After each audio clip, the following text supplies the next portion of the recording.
At Kraftwork, we install a lot of patio doors as well as windows. This is one of my personal favorites.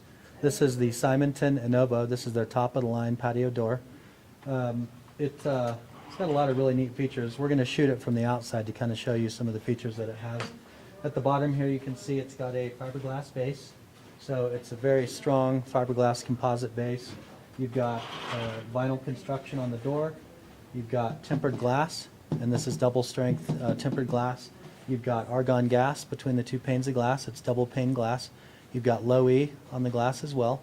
And then what's really neat about this door is that you can actually open and close the shades. This is an option. This doesn't come standard.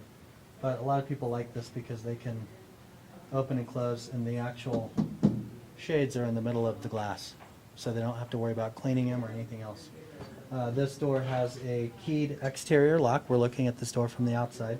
So it's a keyed exterior lock, and it opens really easy. People love that too, because a lot of times people's doors, it's a workout just opening the door up, and this door is just very nice.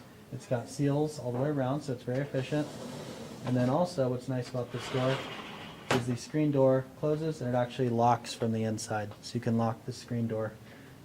This door is available in a variety of different sizes. This particular one is a 5-foot door. We do 5-foot, 6-foot, 8-foot. We do custom sized doors. Basically anything you need, we can get it for you.